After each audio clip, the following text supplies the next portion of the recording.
everyone, it's Teacher Julia again. On today's topic, I'm going to discuss how parents can help their children be good readers. Let me first pose a question. When does a child begin to read? Throughout this discussion, you will be able to answer that question as we continue. Number one, set expectations for your children. Let them know what they're expected to achieve and help them develop reading skills. That is at home. And how do you develop these skills?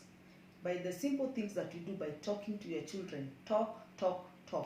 Talk about the things that they do, talk about the things that they learn, talk about their feelings and all that. Number two, make books available.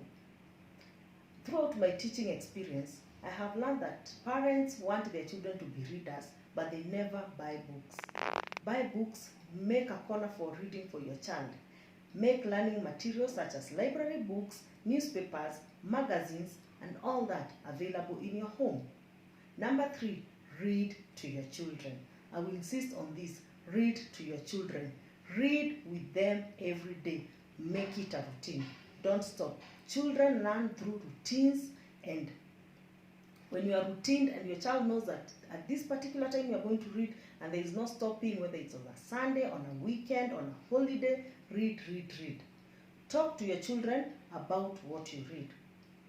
Even when you are reading a story or a newspaper or a book, talking about this helps your children develop the learning skills and the critical thinking skills, which are very important for early years children. Number five, show your child that reading is important. Read in front of your child and encourage them to read too. When parents get involved in their children's learning, they have a positive influence on their children's success throughout the school years. Next, I'm going to give you tips on how you can help your child become a good reader. Number one, talk to your child. Children who are spoken to often develop good language skills. Children who are talked to always develop a good language skills. When you talk to your child, you teach him the sounds of language, making it easier for them to learn when they are in school or whether they are at home. Tell family stories. This one is a funny one because most of us don't give children stories of what happened. And make the story short and true. Don't lie to your child. Tell them about yourself and your family members. Give them the family tree, who is involved in their homes, who is their family member and all that. Talk to your child about things you read and you like doing and what you think. When you go to work, when you come back home, make a discussion with your child. As they're telling you what happened at school, let them know also what happened in your life throughout the day. Ask your child questions. This one is very important because even at school, when children come to our school and come to class, we also tend to ask questions. And some of these children don't know how to tackle a question. But when you begin it at home, you will see there is a very big difference between a child who has been asked questions at home and at school. When those two are matched, the child becomes superb. Talk with your child about his experiences and expectations. Experiences and expectations. What they have experienced and what you expected. Tip number two, make reading fun. Read aloud and can be fun to the whole family. Read aloud, and reading aloud means you take a storybook, you get your child or your children ready, for those who have more than one child, and sit with them down and make them see the importance of reading aloud. And don't stop even when your child learns how to read by themselves. Independent readers also want to be encouraged, and once the routine, as I said earlier, routine is very important for these young children. Tip number three, read every day. As I said earlier, read with your child for at least 15 minutes. And trust me, 15 minutes is a lot of minutes. Even my video maybe will not even take 10 minutes. Now you can imagine what 15 minutes will do.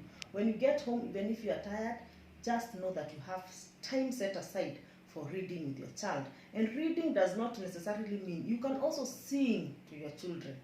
Don't let the TV do everything. Even us, when we were in school, we learned some nursery rhymes. Even if it's in your mother tongue, it's also a language. You can sing it, teach your child how to sing it. And funny enough, when they come to school and the child has learned a new language from home or has acquired a new rhyme that she or he knows that It's not sung in school. They are very excited to share the experiences. Tip number 4, as I said earlier, set an example. Be a role model. You are your child's most important role model. Here are some daily reading activities that you can do that can help you. Read recipe books, brochures, magazines, labels on the road, labels on containers in the house. And one day, people ask, how do toddlers learn how to read? Through sight. How does your child know that the TV is on KTN, is on NTV, is on any other channel that is there? It's because they have learned how to decode those lessons on the TV. So you can imagine what magic you will do as a parent. When you are reading recipes, when you are reading bottles, they know this one is Coca-Cola, this one is Blueband, this one is what? They know how to read. And that one enhances and encourages them to read even more. Talk to your child how you read at work or just for fun. Parents who buy newspapers, parents who are good readers, who have library books, the children even in classroom will notice because they go to the shelf and they pick a book without being prompted to do so. Now we go to tip number 5. I hope we are still together and I hope I'm not too fast. Talk about books. Talking about books you read is just as important as reading them. Talk about your favorite books from childhood and offer to read them. I can remember when I was I think I was in year 5, class 5 there. My dad used to buy for us books. I can remember one, Nancy Drew, and we used to read them a lot. So as I grew up, we put those books aside in the house. So as my child grew up also, I made her understand that these are the books we read. So as the books that you read, you can introduce them to your child, as long as they are positive books and they are good books. Look at the cover and the title of book and ask them what they think is going to happen in the story. That one opens up the child's imagination. Think aloud about the story you read and encourage him to do the same. Ask, does this make sense? Because there are some stories that don't make sense. And a child who is asked that question will also think, this one never. Tip number 6, listen to your child read aloud. Most of the schools in the cosmopolitan cities, even at home, in the rural areas, they have readers. And those readers are labeled, maybe some use 1, 2, 3 or ABC, whichever the formality. So when your child reads, listen to your child read aloud. Some parents don't do that. They expect the school has done their job. So when the child comes at home and your child tells you, I need to read page number 5, page number 6, page number 7, some parents don't listen. But when you listen to your child reading, they know that you have faith in them. And another thing, parent, let me point this one out. You need to be patient with your child. Children don't read the same. There are others who are very fluent and fast. There is a child who first of all decodes the letters, sees how the letters are written, and then they read the word. But the moment you become impatient and you tell your child, read, read, read, that one kills their morale and their self-esteem. And the child will always think, I'm going to be wrong even with whatever I'm going to read. So parents, it's very important. Be patient with your child when they are reading aloud. We go to tip number 7. Create your own library at home. Create your own library at home. It does not mean that you have to go and buy that big bookshelf that you have to stock books inside. No, no, no, no. Carton, a crate, a bucket, that one is already a good library for your home. Boys and girls are different also. Let me point that word out. Whatever books that boys enjoy to read does not necessarily mean a girl will enjoy reading. You will agree with me, boys sometimes lose interest of books in elementary grades. That I mean by from grade 1 to grade 4. Why is that? They may like to read comic books, the books that we read like Popeye the Sailor Man, magazines and information and real things. They also like action books. So when you go to the bookshop, be able to differentiate between a girl's book and a boy's book. Because girls, on the other hand, they enjoy fairy tales, they enjoy things about Cinderella, pink books, things that are imaginative and informative. But boys like real things, and you'll bear me witness with that. All types of materials can be used to build good reading. There are many types of readers out there. There are many types of readers out there, and you can help your child when you go out the bookshop. When the book that your child picks, let them pick the book that they like. Some of us, a child goes into the bookshop, they pick a book, and you are there criticizing, no, this one you can't read, this one you can't do. Reading does not even necessarily mean reading words. Even pictures, children are able to decode a story using a picture. There is this thing that happens when a child picks a book, they open it up. They're children with very good imaginations, and 90% of children have this. They open a book, they look at the pictures, and they create their own story out of the picture. So you can imagine, if you have so many books in your house, what you are doing to that child. You are creating a good reader in the future. We go to tip number 8. Ask questions. Ask questions. Questions to your child's teacher. When children see their parents and teachers working together, the children feel more secure and confident about reading. When a child sees their mommy and daddy come to school, ask the teacher, what can I do? What can you do? What can I say? The child feels that at least my parents are interested. Here are some of the questions that you can't ask your teacher. What reading level has my child reached?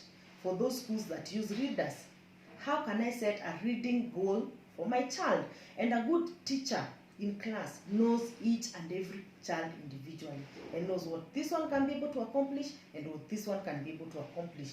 What books could my child read easily, and which ones would my child find more difficult? There are children who are 5-year-olds and they can read very difficult words, and they can read readers which are used in class 3. That is a child who is ready to move. And there is a child that you feel as a teacher that if you give them this book, it's too difficult. So you can imagine, as a parent, when you visit your child's teacher and you ask them this question, you prompt even the teacher to wake up and raise their antennas. What level of interest does my child have in reading? What level of interest does my child have in reading? Let me take an example, because I'm a classroom teacher. So the children that have, the years that I have taught and the times that I have experienced, that there's this child in class who used to, when it comes to reading, he used to withdraw. He never used to love reading. But one thing I came to realize, that the boy is not a poor reader. The only problem that he had is that we were giving him the wrong books. As I said earlier on my tips, that boys and girls are prompted and are interested in different kind of books. What books can guide my child become a good reader? Those are the questions that you ask your teacher, and make sure that you work together and in unison. And whatever song the teacher is singing, you're also singing the same song at home. And singing, I don't mean necessarily opening our mouth and singing. I mean the collaboration and communication is the same. That whatever you are saying at home is what your child is saying at home.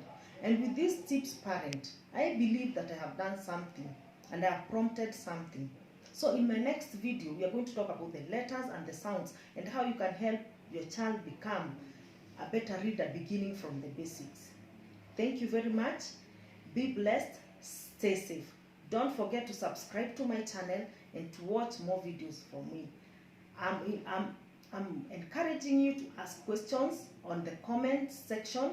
You can ask questions, you can leave a comment, you can leave suggestions that how we can be able to work together. Thank you very much.